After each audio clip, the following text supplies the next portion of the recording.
really the simplicity that underlies almost all of spirituality. So much of it are ways that help us to let go.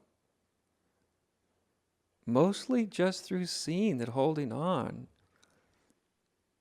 doesn't work. See, the power of paying attention to your own life is immense.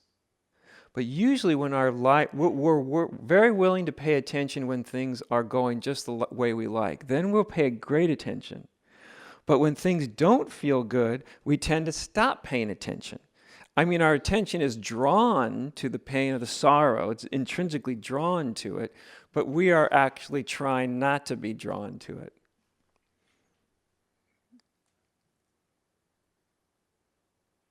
Which just sustains it.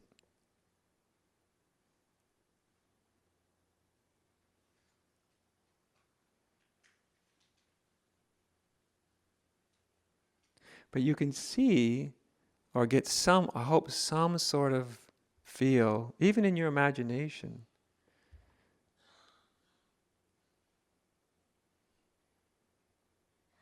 that if you really, when you really see and experience that everything is a momentary display of an underlying reality. And if that's all there is, of course, if that's all there is, then you cannot be in any way other than that. Then you stop resisting it.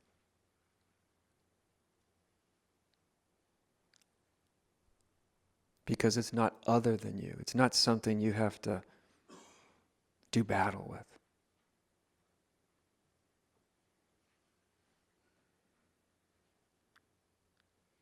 It's the difference between me being that relatively young kid or young man hanging from a rock, terrified, paralyzed through my resistance to fear, and that magic moment where something inside just realized there's no time for this anymore. You do this another 5 seconds, you might die. Then you realize how fast you can actually drop it. And all of a sudden, this terrifying moment of awkwardness, right? Awkward, what do I do? Nothing feels right. Where do I go? How do I do it? All of a sudden, that moment turns into simplicity, flow, and enjoyment even. How does that happen?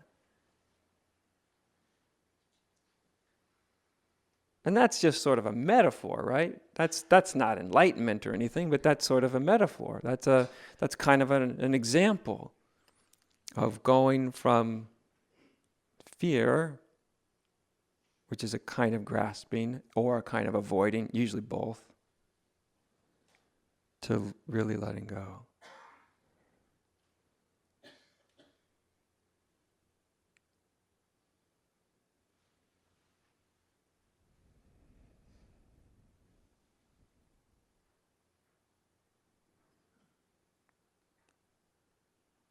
It's essentially what spirituality is.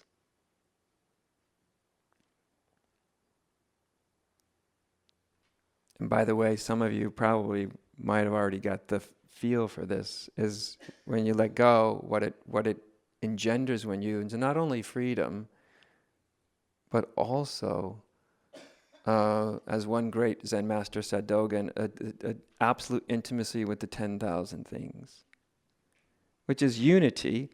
But unity is not just unity too. One of the proofs of unity is love.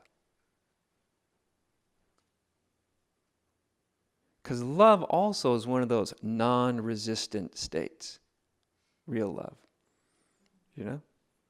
Love can turn into a resistant state, right? You go, oh, I think I love that, and so now I'm afraid of losing it, right? It can turn into a resistant state, but love itself is actually the state of non-resistance.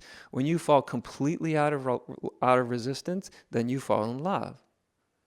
Does that make sense? You do. You even fall in love with things you don't particularly like. Right?